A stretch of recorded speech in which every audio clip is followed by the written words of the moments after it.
have a question I'm going to talk to everybody about.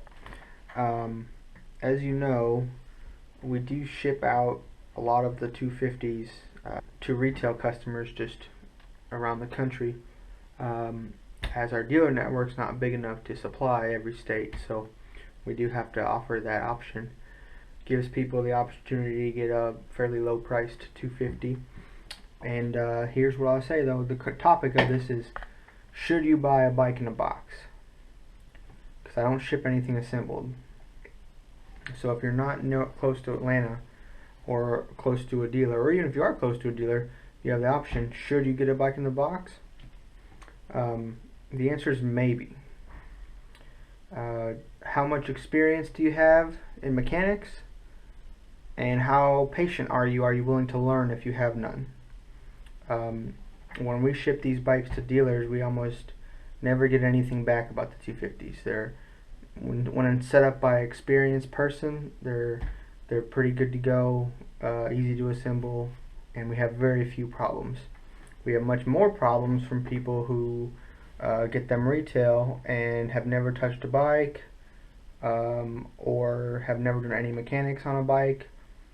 And at the very least, you got to assemble the stuff, and then you need some knowledge of how to adjust the clutch, break in the engine, maybe adjust the valves.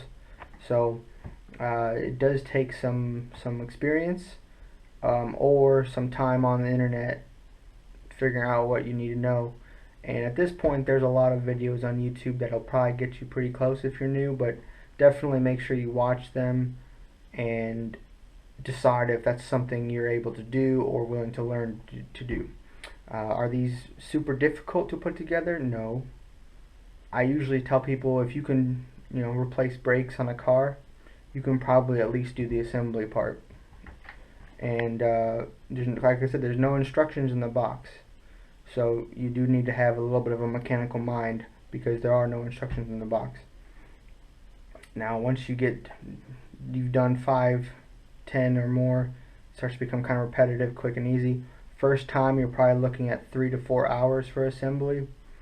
After that it just gets quicker, as basically you got to put together everything on the front end, right?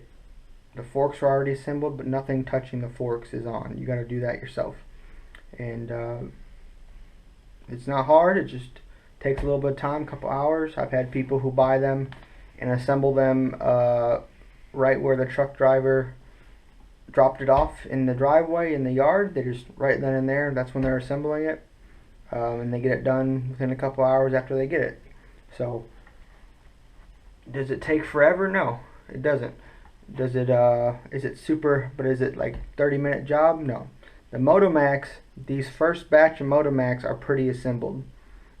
We probably won't do them that assembled in the future. Don't hold me to that. Maybe we will, maybe we won't, but I don't think we will. I think they'll become about the same level of assembly needed as what you'd see in the bras.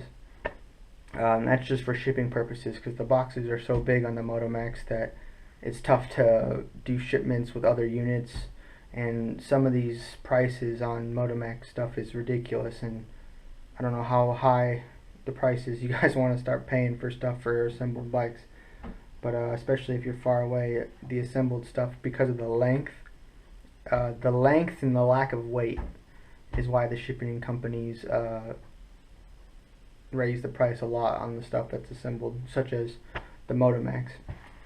So this might be the first 50. If you want a mostly assembled bike, grab one of these remaining Motomaxes. We still got black and orange, because the next shipment's probably going to be a little bit more work. Still not difficult, but it's going to be a little bit more involved. Motorcycle season's coming up for most of the country. A lot of bikes are about to be bought, and I think we're having a pretty good. We don't even have the 20 models in yet for the bras, and I'm getting a lot of calls on them, and a lot of emails. So should you get a bike in the box? Like I said, it's up to you. We don't really have someone here who will just sit there on the phone with you as you assemble it. We don't have like a real service or a tech help section like that yet. I try to make some videos for y'all. Hopefully they help you out if we can. We do have some of the torque specs posted on the bras250.com website. They are general torque specs. They're per bolt size, and that's what I've been given from Bashan thus far. Hopefully I get some time at some point to go through each bolt and kind of change that from size to, oh, the shock bolt is this, you know, but I haven't done that yet.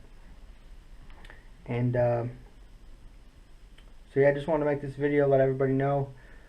But it is good bikes. Like I said, people who are experienced really don't call me, have any issues. I think most of the bras that we've sold recently are still on the road. But so you can definitely do it. Even if you're new, you just need to be a little bit patient and use the internet to help you out, or you need to have a mechanic friend who will help you out, because sometimes definitely setup and how you break it in will help the length of the bike. And obviously we have all parts here should anything go wrong. So sometimes it is not the bike's fault, it's assembler's error on you stripped a bolt, or you connected the wrong thing together. You know, something like that. That doesn't happen very often, but it is a possible thing for the people who are first time doing that. So this is what, middle of February. We should have our 20 model Brazos coming in a couple weeks. We still got some 20 Motomaxes still available, so stay tuned, follow our social media, and look forward to more videos. Thanks for watching.